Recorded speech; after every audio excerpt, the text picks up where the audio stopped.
Student, তোমরা যারা এবছর অর্থাৎ 2026-এ কলেজে অ্যাডমিশন নিতে চলেছো, অর্থাৎ কলেজে ভর্তি হতে চলেছো, তোমাদের জন্য আজকের ভিডিওটা খুবই গুরুত্বপূর্ণ। প্রথমেই তোমাদের বলি যে তোমরা যারা এবছর কলেজে অ্যাডমিশন নিতে চলেছো, তোমাদের ফর্ম ফিল আপের প্রক্রিয়া শুরু হবে 18ই মে সন্ধ্যের পর থেকে সেন্ট্রালাইজ অ্যাডমিশন পোর্টালের মাধ্যমে। অর্থাৎ গতবারে যেমন সেন্ট্রালাইজ অ্যাডমিশন পোর্টালের মাধ্যমে, অর্থাৎ একটি মাত্র ওয়েবসাইটের মাধ্যমে কলেজের ফর্ম ফিল আপ করতে পেরেছিলে, সেইভাবে এবছরেও কিন্তু এই সেন্ট্রালাইজ অ্যাডমিশন পোর্টালের মাধ্যমেই ফর্ম ফিল আপ হবে 18ই মে সন্ধ্যের পর থেকে। এবং যেটা বিভিন্ন সূত্র থেকে জানা যাচ্ছে, জুলাই মাসের প্রথম সপ্তাহ থেকেই তোমাদের কিন্তু কলেজে ক্লাস শুরু হয়ে যেতে পারে। এবার এছাড়া ফর্ম ফিল আপের আগে যে বিষয়গুলো তোমাদের জানার দরকার, আমি দুটো গুরুত্বপূর্ণ বিষয় আজকের ভিডিওতে কভার করব।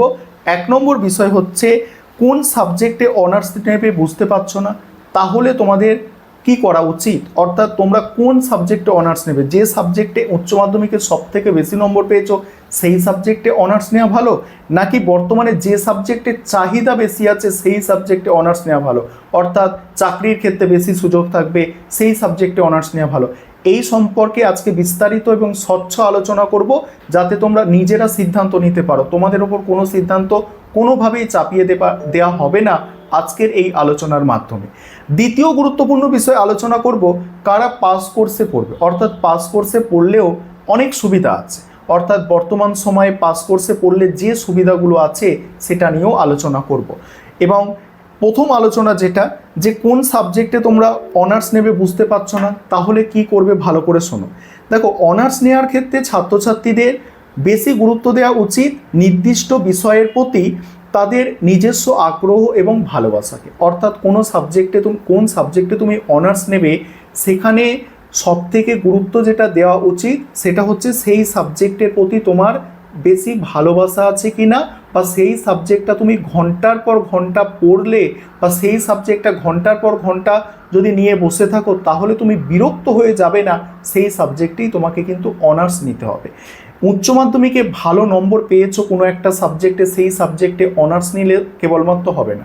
দেখো, উচ্চ মাধ্যমিকে বাংলা ইংরেজি প্রত্যেকের থাকে, এছাড়া 3টে সাবজেক্ট আছে। 3টে সাবজেক্টের মধ্যে ধরো কোনো একটা সাবজেক্ট আছে অনেক স্কোরিং, অর্থাৎ সেই সাবজেক্টটা কম পড়াশোনা করলেও ভালো নম্বর পাওয়া যায়, তাই বলে সেই সাবজেক্টটাতেই কলেজে তুমি অনার্স নেবে সেটা কিন্তু হয় না। কোন সাবজেক্ট তোমাকে পড়তে ভালো লাগে সেটাকে প্রথমে তোমাকে আইডেন্টিফাই করতে হবে। কেউ চাপিয়ে দিচ্ছে, দাদা দিদি বা টিচার বা যে কেউ বলে দিচ্ছে যে তোর এই সাবজেক্টে অনার্স নেওয়া উচিত। বিভিন্ন জন বিভিন্ন রকম তাদের ভিউ। আমি ধরো পলিটিক্যাল সায়েন্সের টিচার, আমি তোমাকে সবসময় কি সাজেস্ট করব, পলিটিক্যাল সায়েন্স নিয়ে উজ্জ্বল ভবিষ্যৎ। তা পলিটিক্যাল সায়েন্স ছাড়া কি আর কোনো সাবজেক্ট নেই? আরও অনেক সাবজেক্ট আছে, প্রত্যেকটা সাবজেক্টের সমান গুরুত্ব আছে। তা তোমায় আইডেন্টিফাই কি করতে হবে, তোমায় আইডেন্টিফাই প্রথমেই করতে হবে যে আমার কোন সাবজেক্টের প্রতি ভালোবাসা আছে, কোন সাবজেক্টটা আমি ঘন্টার পর ঘন্টা পড়লেও আমি বিরক্ত হব না, আমার কিছু মনে হবে না, আমি আরও শিখতে পারবো, সেই সাবজেক্টে তোমার কিন্তু অনার্স নেওয়া উচিত। আলোচনা করছিলাম যে ধরো উচ্চ মাধ্যমিকে বাংলা ইংরাজি বাদে আরও 3টে সাবজেক্ট আছে। সেই 3টে সাবজেক্টের মধ্যে ধরো আমি আর্টসের টিচার, আর্টস গ্রুপের টিচার, সেই কারণে আর্টস দিয়েই আমি উদাহরণটা দিচ্ছি তোমাদের। ধরো ইতিহাসে অনার্স নেবে নাকি পলিটিক্যাল সায়েন্সে অনার্স নেবে, তুমি বুঝে উঠতে পারছো না, সেক্ষেত্রে কি করবে। এবং আরও ধরো একটা সাবজেক্ট আছে এডুকেশন, সেটাই আবার নম্বর বেশি তোমার, সেই সাবজেক্টেও তুমি অনার্স নিতে চাইছো। তাহলে এই ধরনের যখন তোমার মধ্যে দ্বন্দ্ব চলে আসবে যে আমি কোন সাবজেক্টে অনার্স নেব বুঝতে পারছি না, তোমাকে কি করতে হবে, কিছু জিনিস তোমাকে খেয়াল রাখতে হবে। এক তো কোন সাবজেক্টে বাজারে গুরুত্ব বেশি আছে, অর্থাৎ বাজারে গুরুত্ব বেশি মানে ধরো পলিটিক্যাল সায়েন্স একটা সাবজেক্ট, যে সাবজেক্টটা তুমি অনার্স নিতে চাইছো সেই সাবজেক্টে অনার্স করতে গেলে বা এডুকেশন সাবজেক্টে অনার্স করতে গেলে তোমাকে হায়ার এডুকেটেড হতে হবে, কারণ সাবজেক্টগুলো আছেই তোমার ক্লাস 11 এবং 12 থেকে আছে। নিচু ক্লাসে ওই সাবজেক্টগুলো নেই এবং কাজেও তেমন লাগে না। তোমার হায়ার এডুকেশনে তোমাকে যেতে হবে, সেক্ষেত্রে তোমাকে বেশি পড়াশোনা করতে হবে, অধিক সময় ব্যয় করতে হবে, মানে বেশি দিন পড়াশোনা করতে হবে, এটাই বোঝাতে চাইছি। এবং ইতিহাস সাবজেক্টে কিন্তু একদম তোমরা জানো নিচু ক্লাস থেকে ইতিহাস সাবজেক্টটা থাকে। এইভাবে তোমাকে আগে বাজারের গুরুত্ব বুঝতে হবে যে কোন সাবজেক্টের বাজারের গুরুত্ব কেমন আছে। কারণ আমরা পড়াশোনা করি কী জন্য? আমরা পড়াশোনা করি একটাই টার্গেট থাকে যে আমরা ভবিষ্যতে যাতে একটা জব করতে পারি বা আমরা যে কোনো একটা কাজ যাতে পড়াশোনা করে করতে পারি, সেটা আমাদের একটা মানে টার্গেট থাকেই, প্রত্যেকের টার্গেট থাকে। এবং এখানে আরেকটা বিষয় তোমায় খেয়াল রাখতে হবে যে কোন সাবজেক্টে কেমন সিলেবাস আছে। অনার্স নিয়ে নিলেই হলো না। অনার্স হয়তো পাওয়া যতটা সহজ, অনার্সটা চালানো বর্তমানে ততটাই কঠিন। বিশেষ করে তোমরা যারা ক্যালকাটা ইউনিভার্সিটির আন্ডারে অ্যাডমিশন নেবে, ক্যালকাটা ইউনিভার্সিটির আন্ডারে পড়বে, তোমাকে অনার্সে ডিএসসিসি পেপার 25টা, এসএসসি পেপার 3টে, টোটাল অনার্সের পেপার মানে 28টা পড়তে হবে। এছাড়াও মাইনর পেপার থাকে, আইডিসি পেপার থাকে, কম্পালসারি কিছু পেপার থাকে, 4 বছর এতগুলো পেপার পড়তে হবে। তাই তোমার সবথেকে গুরুত্ব দিতে হবে যে সাবজেক্টের প্রতি তোমার সবথেকে বেশি ভালোবাসা আছে সেই সাবজেক্ট। যদি দুটো সাবজেক্ট তুমি ভালোবাসো, সেই দুটো সাবজেক্টের মধ্যে থেকে কোন সাবজেক্টে বাজারে গুরুত্ব বেশি আছে, কোন সাবজেক্ট তুমি পড়লে বেশি তাড়াতাড়ি কিছু করতে পারবে, সেটাকেও তোমাকে কিন্তু গুরুত্ব দিতে হবে। কেবলমাত্র এখানে সাবজেক্টের প্রতি ভালোবাসা থাকলেও আবার হবে না। কারণ তোমার ধরো একটা সাবজেক্ট নিচ্ছ, সেই সাবজেক্টের কোনো বাজারে গুরুত্ব নেই, অর্থাৎ সেই সাবজেক্টে সব সাবজেক্টেরই গুরুত্ব আছে, তবে গুরুত্ব কম বেশি হয়। গুরুত্ব কী হয়? কম বেশি হয়। ঠিক আছে, আমি তোমাদের যেটা শেষ পর্যন্ত সাজেস্ট করব, সিলেবাসটা দেখো। অ্যাডমিশান ফর্ম ফিল আপের আগে এখনও সময় আছে। তোমাদের ফর্ম ফিল আপ আমি বললাম 18ই মে থেকে তোমাদের ফর্ম ফিল আপ হবে। ফর্ম ফিল আপের আগে ভালো করে চিন্তা করবে, ভালো করে ভাববে, এবং যে সাবজেক্ট তুমি ভালোবাসো সেই সাবজেক্ট ভালো করে ভাববে, চিন্তাভাবনা করবে।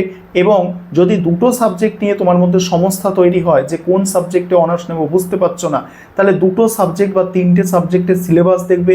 ইউটিউবে সিলেবাস সার্চ করে দেখতে পারো, বা তুমি গুগলে গিয়ে সার্চ করে দেখতে পারো। এখন তো ইউটিউবে তুমি সার্চ করে দেখলে খুব সুবিধাভাবে কোনো না কোনো শিক্ষক তোমাকে ব্যাখ্যা করে বা কোনো না কোনো টিচার তোমাকে ব্যাখ্যা করে সিলেবাসটা বলছে, সেখানে দেখতে পাবে। তাহলে তোমার একটা আইডিয়া ক্লিয়ার হবে যে আমার এই সাবজেক্টে আমি যোগ্য, এই সাবজেক্ট নিয়ে আমি এগোতে পারবো। কারণ ফট করে একটা সাবজেক্টে অনার্স নিয়ে নিলে, সেটা আমার কথা শুনে হোক বা আমার মতো কোনো শিক্ষক বা দাদা দিদি কারোর কথা শুনে হোক, তারপরে অনার্সটা পড়তে কিন্তু তোমাকে শেষ পর্যন্ত তোমাকেই হবে, চালাতে কিন্তু তোমাকেই হবে অনার্সটা। সেক্ষেত্রে অনার্স নেওয়ার আগে খুব চিন্তাভাবনা করে অনার্স নেবে। সব সাবজেক্টই ভালো, আবারও বলছি, তবে সিলেবাসটা আগে দেখে নাও। সিলেবাস দেখে অনার্সের সাবজেক্ট চয়েস করবে। ঠিক আছে, এবার অনার্স নেওয়ার কি বিশেষ সুবিধা আছে? দেখো, অনার্স নেওয়ার সুবিধা তারাই পাবে যারা দীর্ঘদিন পড়াশোনার সঙ্গে যুক্ত থাকতে পারবে, দীর্ঘদিন পড়াশোনার সাথে লেগে থাকতে পারবে। কারণ অনার্স তো প্রথম কথা 4 বছর তোমায় টাইম দিতে হবে, 4টে বছর তোমাকে টাইম দিতে হবে, 8টা সেমিস্টার তোমাকে অনার্সের জন্য টাইম দিতে হবে। এটা একটা বড় মানে ব্যাপার। এবং দ্বিতীয় গুরুত্বপূর্ণ বিষয় যে তুমি যদি হায়ার এডুকেশানে কিছু করতে চাও, অর্থাৎ এইচএস লেভেলের শিক্ষক শিক্ষিকা হতে চাইছো, বা পরবর্তীকালে কলেজের শিক্ষক শিক্ষিকা হতে চাইছো, ইউনিভার্সিটি লেভেলের শিক্ষক শিক্ষিকা হতে চাইছো, তোমার কিন্তু সেই শুরুটা এই অনার্স দিয়েই শুরু হবে। অর্থাৎ তুমি যদি মানে সেই সাবজেক্ট সম্পর্কে বড় কিছু করতে চাও, শিক্ষকতার ক্ষেত্রে আসতে চাও, তাহলে তোমাকে কিন্তু অনার্স অবশ্যই নিতে হবে। এবারে পাস কোর্সে তাহলে কারা অ্যাডমিশন নেবে? কারণ কলেজে দেখা যায় বেশিরভাগ ছাত্রছাত্রী কিন্তু পাস কোর্সে পড়ছে। এই পাস কোর্সে কারা পড়বে?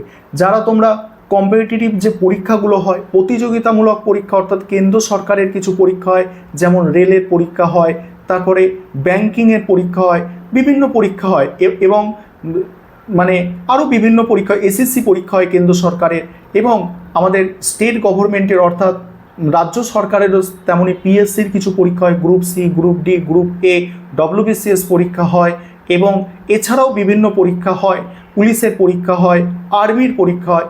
এইসব পরীক্ষার জন্য যারা প্রস্তুতি নিতে চাইছো, তোমাদের কিন্তু অনার্সের দিকে না যাওয়াই ভালো। এইসব পরীক্ষা যারা দিতে চাইছো, তোমরা পাস কোর্সে পড়বে। পাস কোর্সে পড়লে কি হবে?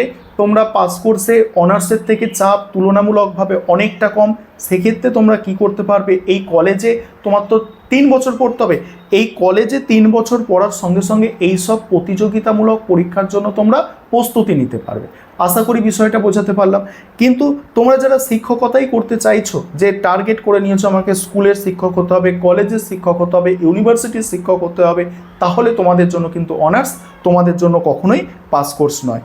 এবং আরেকটা বিষয় এখানে বলবো, তোমরা অনেকে জানতে চেয়েছো যে একজন ছাত্রছাত্রী সর্বাধিক কতগুলি কোর্সের জন্য আবেদন করতে পারবে। এই সংক্রান্ত আলাদা একটা ভিডিওয়ে আমি ডিটেলসে বলবো। তার আগে বলি, একজন ছাত্রছাত্রী সর্বাধিক 25টা কোর্সে আবেদন করতে পারবে। ঠিক আছে, 25টা কোর্সে একজন ছাত্রছাত্রী আবেদন করতে পারবে। এবং পরবর্তী ভিডিওয়ে এরপরে আমি একটা ভিডিও দেবো, সেখানে যে বিষয়গুলো আলোচনা থাকবে সেটা হচ্ছে কি কি ডকুমেন্ট লাগবে কলেজে ভর্তির সময়, ফর্ম ফিল আপের সময় কীভাবে সাবজেক্ট চয়েস করবে, একজন ছাত্রছাত্রী অনার্স সাবজেক্টের জন্য মানে আবেদন করতে পারবে কতগুলি অনার্সের জন্য, এবং অনার্সে ভর্তি হওয়ার জন্য কত নম্বর দরকার। পরবর্তী ভিডিওতে এই বিষয়গুলো নিয়ে আমি আলোচনায় আসছি।